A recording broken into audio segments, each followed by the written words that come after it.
This is Radio Nepal. I'm Kaushal Ghimire with the news. The headlines first.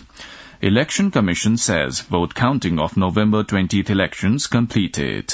Prime Minister Shabada Dewa pledges to find measures to address problems seen in country's economy.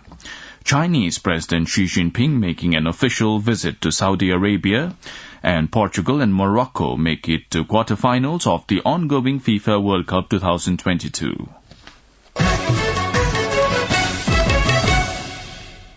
Now the news in detail.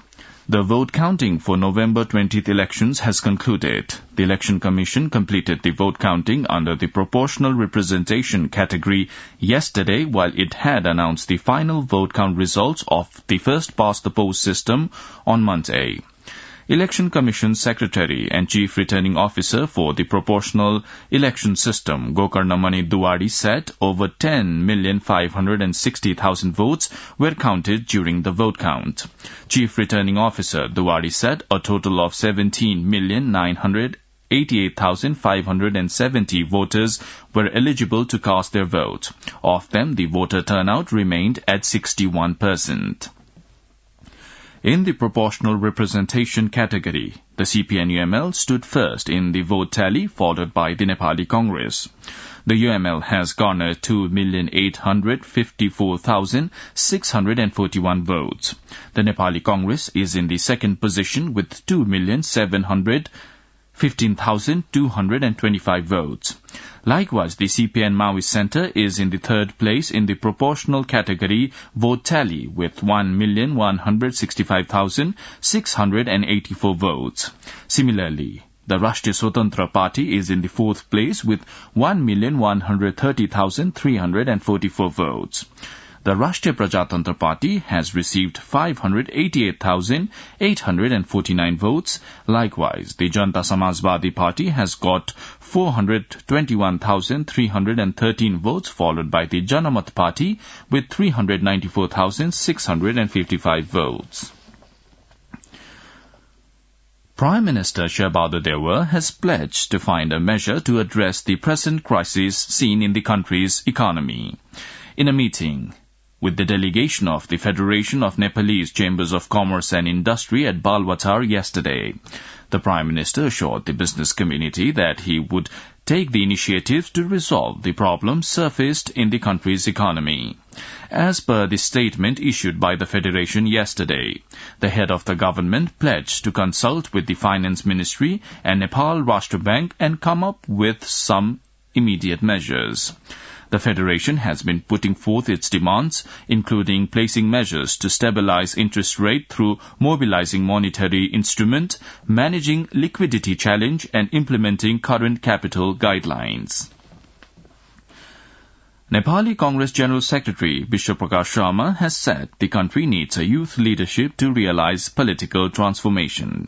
Addressing a program in Chhapa yesterday, General Secretary Sharma pledged to stand to support the youth leadership in the country. President Vidyadevi Bhandari has met the President of Janamat Party, Dr. C.K. Raut.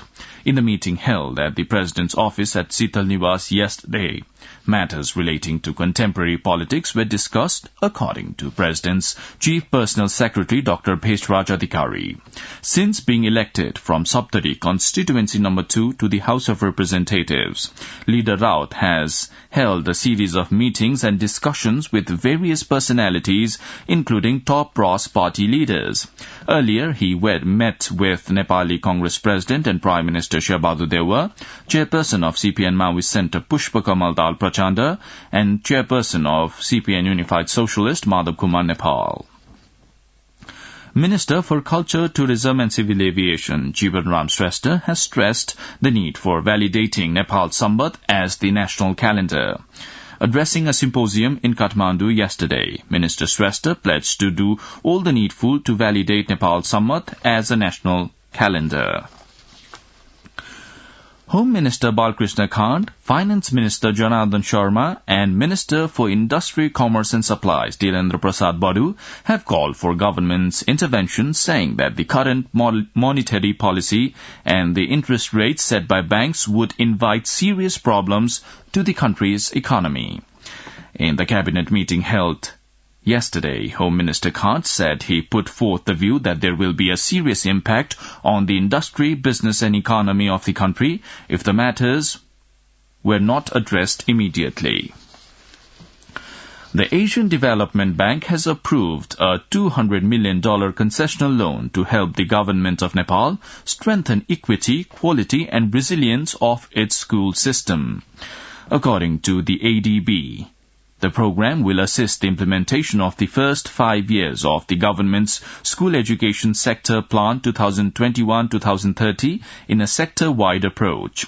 The program will enhance learning provisions for basic and secondary schools, strengthening teaching and learning in schools.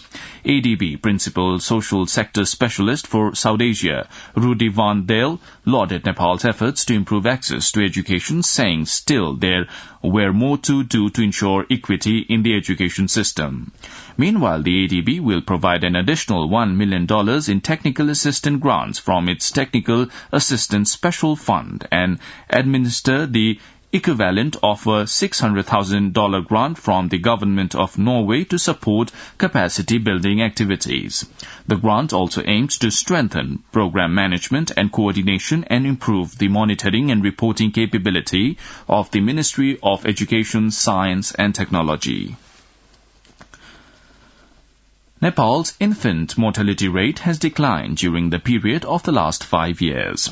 The latest report unveiled by the Nepal Demographic and Health Survey in 2022 showed the declining infant mortality rate in Nepal.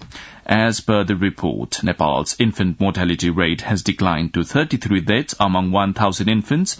It was 39 deaths among 1,000 infants as per the last survey carried out in the year 2016. The 20th edition of Kathmandu International Mountain Film Festival is going to begin from the 8th of December 2022. The Himal Association is organizing the event this year that will take place in the City Hall and Nepal Tourism Board in Kathmandu simultaneously. The press note issued by the organizer states that the slogan for 20th edition of Kathmandu International Mountain Film Festival is Sustainable Summits. Over 60 films from various 30 countries will be shown during the festival that will run through December 12. You're listening to Radio Nepal's 8 a.m. English News Bulletin. Now on to some international updates. Chinese President Xi Jinping will make a 3-day visit to Saudi Arabia this week, meeting the king and de facto ruler of the world's biggest oil exporter. The Chinese leader will arrive in Saudi Arabia today for his third trip abroad since the coronavirus pandemic began and his first to Saudi Arabia since 2016. The visit followed an invitation from Saudi Arabia's King Salman to bolster historic ties and strategic partnership between the two countries, according to the official Saudi press agency SPA. SPA said initial agreements worth $29.26 billion will be signed during the bilateral summit. Ukraine is switching to emergency shutdowns to stabilize its power grid after Monday's Russian missile attacks. The BBC quotes Ukrainian President Volodymyr Zelensky saying many regions were affected and the local authorities warned that about half of the Kiev region would remain without electricity in the coming days. Regional officials say missiles hit critical infrastructure and residential houses near the southern city of Zaporizhia overnight. 4 people were killed in Monday's attack. Now football. Portugal and Morocco have made it to the quarterfinals of the FIFA Football World Cup 2022 underway in Qatar. In the first match of the round of 16 match played yesterday, Morocco defeated 2010 World Cup winner Spain in the penalty shootout. The two teams had played a goalless draw in the regulation time. Meanwhile, in the final match of the pre-quarterfinals held in Lusail Stadium of Qatar, This morning, according to Nepali time, Portugal defeated Switzerland 6-1 to enter into the quarterfinals. Gonçalo Ramos scored a hat-trick for Portugal. He scored the goals in the 17th, 51st and 67th minutes of the game. Likewise, Pepe scored a goal in the 33rd minute, Rafael Guerreiro in the 55th minute, and Rafael Leo in the additional time. Manuel Akanji got a consolation goal for Switzerland in the 58th minute. Portugal would now take on Morocco in the quarter-finals match of the World Cup. Now, the general weather forecast for the country for today, according to the Meteorological Forecasting Division. The weather will be partly cloudy in the hilly regions of Province Number 1 and Gandaki Province, along with Lumbini Province, and it will be mainly fair in the rest of the country. With this, we have almost come to the end of this news bulletin, but before wrapping up, let's have a reminder of the headlines once again. Election Commission says vote counting of November 20th elections completed. Prime Minister Shehbaz Dewa pledges to find measures to address problems seen in country's economy. Chinese President Xi Jinping making an official visit to Saudi Arabia. And Portugal and Morocco make it to quarterfinals of the ongoing FIFA World Cup 2022.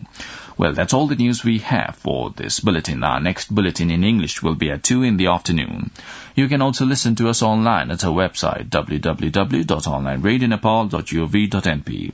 Keep listening to Radio Nepal and have a good day.